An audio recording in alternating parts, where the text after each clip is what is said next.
Good morning. So today we're going to talk about persuasive writing.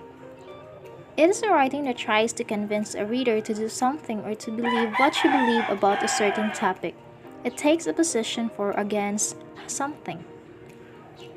Persuasive writing can be used according to its purpose, like to support a cause, to urge people to action, make a change, prove something wrong, stir up sympathy, create interest, even to get people to agree with you.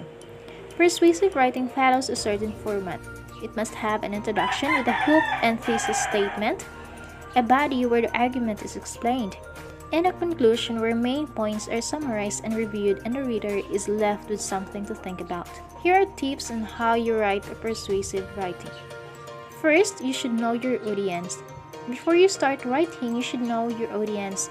Who will read your writing? Who do you need to convince? The audience may be your friends, your teacher, your parents, your principal, etc. Will you be graded on or what? Should you be casual or professional? It's up to you. Second, you have to pick a side. The writer must clearly state his or her position and stay with that position. Generally, the position is stated in the opening paragraph or the introduction. Next, do your research. In order to convince the reader, you need more than just an opinion.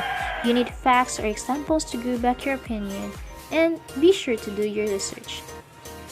Fourth is make a plan and then write. You can use the paragraph essay like an introduction, argument 1, argument 2, and argument 3 consisting the supports, and show the counter argument and make an argument against it. And lastly, the conclusion. Here are the do's and don'ts of persuasive writing.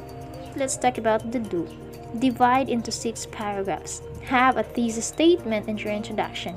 Come up with 3 main points to support your argument, and this will be your 3 body paragraphs. Show the counter argument and have a conclusion that has a clincher statement. And lastly, come up with a catchy title. Here are the don'ts. Don't begin with hello, my name is blah blah blah and I'm going to write about blah blah blah. It's not that way. Don't use the word I instead of I think we shouldn't wear uniforms. Just say uniforms shouldn't be required.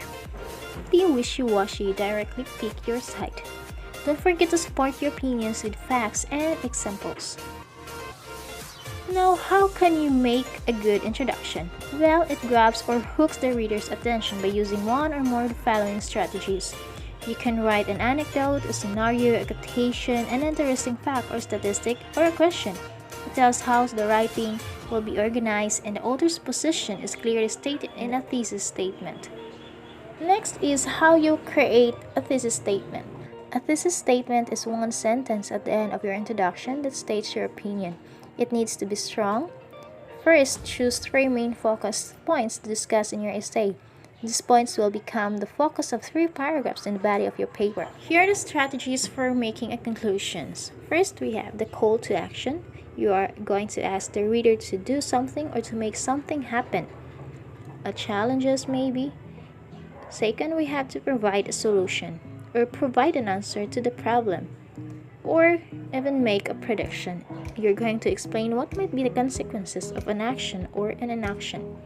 Once you have created your persuasive writing, you are going to review it. If you have a catchy title, your introductory paragraph has a hook with 3 arguments and a thesis statement, 1 paragraph for each of your 3 arguments.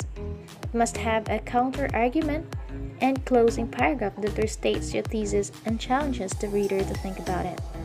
Don't forget to make sure to read over your work and edit for mechanics and spelling.